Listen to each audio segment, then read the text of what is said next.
এই পিনাকি সাহেব, ইলিয়াস সাহেব তারা জাস্ট ইউটিউবার ছাড়া কিছুই না।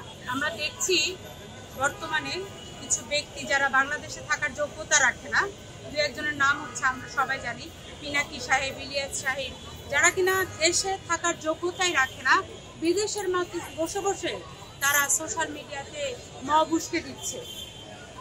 এই ভদ্রলোকেরা সারাদিন ঘুমিয়ে থাকেন, ঘুম থেকে উঠে কিছু লাল পানি, বাদামি পানি গ্রহণ করেন, তারপরে তাদের সামনে স্লাইডে কিছু লেখা থাকে, ওই লেখাগুলোকে তারা বিভিন্ন অশ্লীল ভাষায় মানুষের সামনে উপস্থাপন করেন, মানুষকে তারা উস্কে দেন। কিছু জনগণ, 20 কোটি জনগণের ভিতরে সর্বোচ্চ 50 লাখ তাদেরকে দেখে, হই হই করে, তারপরে বিভিন্ন জায়গায় মবের সৃষ্টি করে।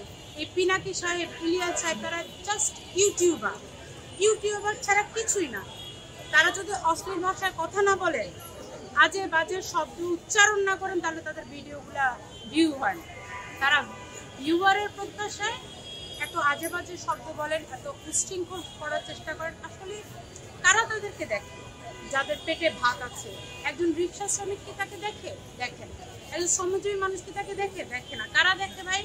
যারা গত 5ই আগস্টের পর থেকে বর্তমানে 2025 সাল পর্যন্ত আঙ্গুর ফুলে কলা গাছ হয়ে গেছে, তারা তাদেরকে দেখে, আরো মবের সৃষ্টি করে, বিভিন্ন জায়গায় তারা লুটপাটের চেষ্টা করে, লুটপাট করে তারা তাদেরই ট্যাগ করে। এমনও আছে যে শ্রমিকের ছেলে গত 1 বছরে আঙ্গুর ফুলে কলা গাছ হয়ে গেছে, 2 তলা বাড়ি করে ফেলেছে এই মবের সৃষ্টি করে।